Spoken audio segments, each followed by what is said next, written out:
The Rake is a horror game that was made in 2016. The goal of the game is you and a group of survivors must run around a map by surviving a supernatural creature that's trying to kill you. You have 8 minutes and 20 seconds to survive the Rake while having a 2-minute intermission in between. You'll get 100 points for surviving, but you'll get 25 deducted from you if you die, and you'll obviously only get 1 point for surviving. There is an alternative mode that occurs during the night, and it's called Blood Hour. It has an 8% chance of occurring while playing.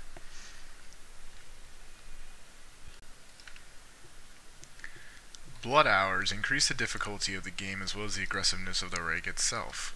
Originally, the Rake would only have to slice you 3 times in order to kill you. During the Blood Hour, it takes 2, making it more difficult. When a Blood Hour occurs, you'll lose all power, and the entire map will turn red, meaning to know that the Blood Hour has occurred, with a message saying run for your life. Thus, with its aggressiveness levels being increased, it's harder to get away.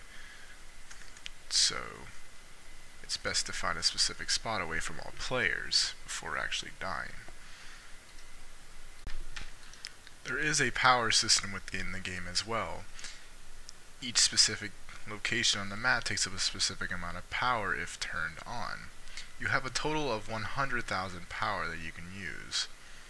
But once you run out of that power, you have to come back to the power station to get the power back, obviously. To re-get the power back, this will most likely be turned off. You'll have to hold E for a certain amount of time. Once that happens, the power will be put back on and restored all the way to max.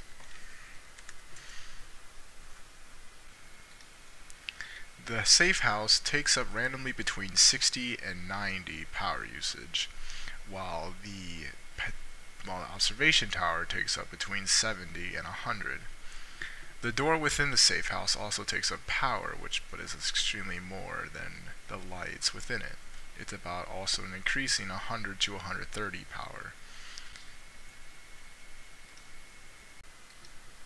You can find random pieces of scrap metal on the ground. Picking them up receives you a random amount of points based on its level. Level 1 rewards you with 12 points. Level 2 awards you with 15. Level 3 awards you with 19. Level 4 awards you with 23. Level 5 awards you with 27. And level 6, the highest level, awards you with 35 points. This is the shop, and it's only accessible whenever it is morning and the night is over. Here you can buy gear that specifically help you throughout the game. Some of the gear require Robux, but most of the gear require points that you earned in-game. For example, we have the candy cane. You get around 3 bites, and each heals you about 5 to 10 per each bite, and it's worth 10 points. The next is a compass, which shows you the geographical cardinal directions between north, west, south, and east, and between all 360 degrees. You also have a map, and it shows a map of all the locations drawn, but your position isn't displayed within it. You have a watch, and it tells the amount of game time still remaining, but it also auto-equips 15 seconds before the game time ends if you're not equipping anything, as long as there's power available. You can find a radio within the safe house, which can be used to communicate across players who also have a radio. It can only be accessible when there is power. You can buy vitamins, which also provide unlimited stamina for 10 seconds. The volts meter calculates the total amount of power currently being used. A bar indicates how much power remains. As long as there is power, each station or location that uses some form of electricity that is theoretically connected to a power supply will affect the power usage. Flashlights do not affect power usage. The default power usage will always be 10 if nothing is turned on. A first aid kit will give to yourself or another player to heal up. It takes 8 seconds to fully heal, and it's a consumable item.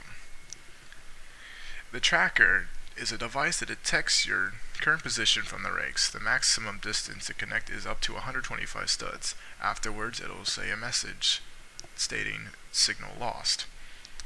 With minimal safety, it's best to be more than 77 studs away from the rake, and is only displayed as long as there is power. The toolbox repairs this power station twice as fast when there's a power outage. You can also force open the safe house through the power box outside of the facility. There's also a rake trap.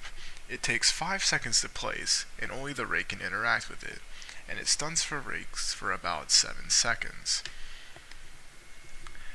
There is a stun stick that you can use, and it stuns the rake for between 1.5 to 2 seconds, but it also takes some stamina, whatever being used. If the rake is stunned, it can either run back to the cave, or you can kill it for that night only. You also can buy a monitor, which gives the ability to view media from 6 cameras around the map. The rake will destroy any active camera, and the rake's presence affects the signal of the footage. Now, items that cost Robux are night vision, which opens up vision where darkness isn't a problem. You'll be able to see clearly. This also makes it to where you can see 3 times further, so basically everything's just going to appear green, like what normal night vision goggles would do. A headlamp replaces a flashlight with a headlantern as a cosmetic. You also have another one called Sixth Sense, which detects and senses scrap metal. Now, if you decide to not want any more of this gear, you can go ahead and sell it for half of its value, but this only goes for the gear that requires points, not Robux. Overall, the game is a great game. I enjoy playing it. It's a nice little horror game if you want to go ahead and play around with your friends. The game was created by RVVZ. Also, he is the creator of a random game called Thanoid. Basically, you can buy private servers for 125 Robux, but your survivals do not carry over from public to private. The only variable that saves within this game is survivals, while points are gone unless you rejoin the same server if you have points if there's players still in it. But overall, this could be a great game to play, and hopefully it improves from here on out, and hopefully it becomes a really big horror game for what it is now. There are many locations on this map. The rake can go ahead and climb and get access into any of them. For example, if I forgot to mention, the observation tower has a ladder that you can climb, but also the rake can climb as well. The safe house also has a hole in the top of its roof. I'm pretty sure it can go down there as well, or whenever the power runs out, the rake can easily run in when the door is still open and the lights are off. So it's best to stay as distant as possible from all players, as well as keep your gears in use.